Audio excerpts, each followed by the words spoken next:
वो तो 325 पार तो ऑलरेडी कर चुके हैं।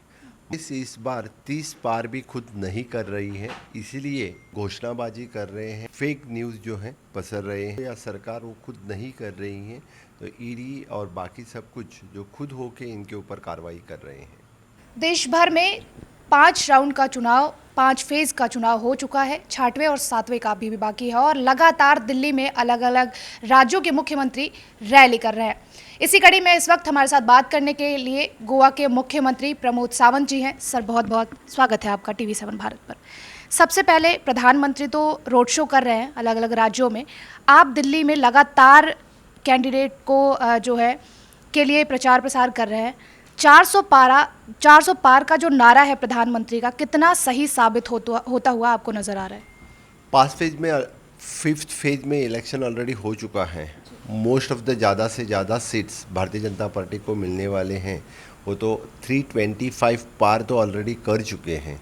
माननीय प्रधानमंत्री नरेंद्र मोदी जी का 400 पार अब की बार ये नारा सही हो रहा है।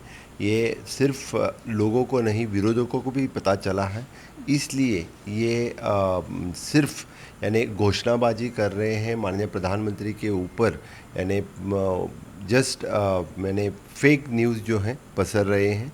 100% इस बार 400 पार भारतीय जनता पार्टी और एनडीए अलायंस का हो रहा है।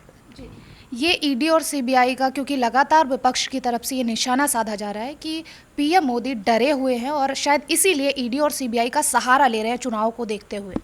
मुझे लगता है कि अरविंद केजरीवाल जो इंडिया अगेंस्ट करप्शन की पहले जो बात कर रहा था, वो अभी इंडिया अलायंस के साथ में है। उन्होंने खुद कहा था क्योंकि जो करप्शन करते हैं उनको यानी उनको शिक्षा तो होनी ही चाहिए। तो फिर वो खुद कभी करप्शन कर रहा है तो उसके ईडी के ऊपर कार्रवाई हो गई, और जो शराब के घोटाले में जो अंदर जा रहा है, मुझे लगता है कि पीएम हो या सरकार वो खुद नहीं कर रही हैं तो ईडी और बाकी सब कुछ जो खुद होके इनके ऊपर कार्रवाई कर रहे हैं। राहुल गांधी का रायबरेली से चुनाव लड़ना क्या दर्शाता है और आप इसको कैसे देखते हैं?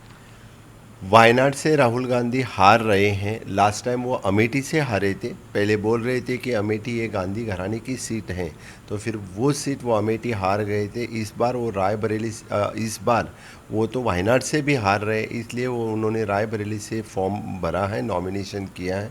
लेकिन रायबरेली से भी वो हार जाएंगे, क्योंकि जहाँ से वो एक बार जीतते हैं अभी, वो लोगों को फिर जाके मिलते नहीं हैं, फिर जाके उस कॉन्स्टिट्यूंसी में कभी जाते भी नहीं हैं। तो लोगों को पता लग चुका है, क्योंकि इनको चुन के दे के कुछ फ़ायदा नहीं है। लोगों का अब यानी लोगों को कुछ भी सर्विस नहीं दे रहे हैं, इसलिए वो इस बार यानी उन्होंने रायबरेली से नॉमिनेशन फाइल किया है, लेकिन वो रायबरेली दोनों जगह से राहुल गांधी जी हार रहे हैं। प्रधानमंत्री आदिवासी समाज को क्या मुख्य धारा में ला पाए हैं अब तक? 100% पहली बार तो इस यानी SC ST ये सब कुछ मुख्य धारा में ला गए हैं। हम जब अंत्योदय की बात करते हैं, अंत्योदय, सर्वोदय और ग्रामोदय की बात करते हैं, तो पहली बार यानी the saturation of the schemes, हम secularism is the saturation, not only the SC SC ST लेकिन माइनॉरिटी को भी द सभी केंद्र की स्कीम पहुंचा सके। तो इस बार माननीय प्रधानमंत्री नरेंद्र मोदी जी के गवर्नमेंट के through he saturation of the scheme हो चुका है। इसीलिए हम कहते हैं कि सभी यानी धारा को प्रमुख इसमें लाने का काम किसी ने किया तो मोदी जी ने किया है। जी, आपने भी अयोध्या श्री राम के दर्शन किए और आपने मुख्यमंत्री तहत कोई योजना शुरू की है जिससे गोवा के लोगों को दर्शन भी कराए जाएंगे, तो ये क्या योजना है?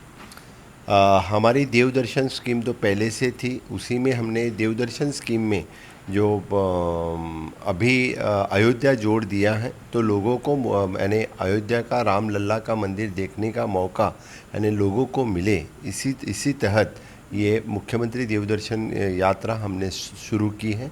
आगे आने वाले 3 साल में सभी लोग जो जाना चाहते हैं, रामलला का दर्शन लेना चाहते हैं, उनको जाने की स्कीम जो है, ये योजना हमारी गोवा सरकार की तरफ से हमने स्टार्ट की है। जी, एक आखिरी सवाल कि विपक्ष की तरफ से लगातार ये भी कहा जा रहा है कि जो 400 पार का नारा है, इस बार मोदी जी से जनता का विश्वास खत्म हो गया है और इस बार 40 पार भी बीजेपी नहीं आएगी। यह तो मुझे लगता है कि विरोधक कहने के लिए कहते हैं कि कांग्रेस इस बार 30 पार भी खुद नहीं कर रही है, इसीलिए ये लोगों के बीच में पसर है। सब लोगों को पता है, मैं खुद हो के महाराष्ट्र हो या कर्नाटक हो, गोवा हो, इस तरह के सभी, तेलंगाना हो, सभी राज्य में मैं खुद प्रचार के लिए गया हूँ। लोगों का इतना बड़ा उत्साह जो प्रचार में दिख रहा है, माननीय प्रधानमंत्री नरेंद्र मोदी जी को खास करके केरल हो, तेलंगाना हो, तमिलनाडु हो, इस राज्य में भी पहली बार इतना बड़ा स्वागत हो रहा है। तो 100% माननीय प्रधानमंत्री नरेंद्र मोदी जी 400 पार कर रहे हैं। विरोधकों को भी पता चला है, इंडिया अलायंस को भी पता चला है कि इस बार माननीय मोदी जी 400 पार कर रहे हैं। इसलिए इस तरह के वक्तव्य कांग्रेस और उनके इंडिया अलायंस के बाकी पार्टनर कर रहे हैं, लेकिन कांग्रेस ने खुद की पार्टी की पहली सोचना चाहिए। इस बार उनके 30 पार भी नहीं हो रहे हैं। लगातार दिल्ली में आप प्रचार प्रसार कर रहे हैं, दिल्ली की यथास्थिति आपको क्या नज़र आ रही है? दिल्ली में 7 एमपी के कॉन्स्टिट्यूंसीज है, सातों के साथ भारतीय जनता पार्टी जीत रही है। जिस तरह से 7 कॉन्स्टिट्यूंसी में 3 जगह पे आम आदमी पार्टी लड़ रही है, 4 जगह पे कांग्रेस लड़ रही है। लेकिन अभी केजरीवाल का बाहर आने से और जो अभी का जो यानी उनके महिला खासदार पे जो मारपीट का मामला आ गया है, उससे और ज़्यादा भारतीय जनता पहले तो जीतने वाली थी, और ज़्यादा लीड से सातों के सातों सीट भारतीय जनता पार्टी जीत रही है।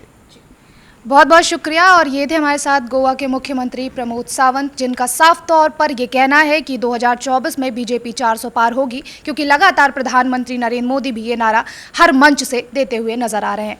कैमरा पर्सन राम के साथ काजल सिंह, TV7 भारत।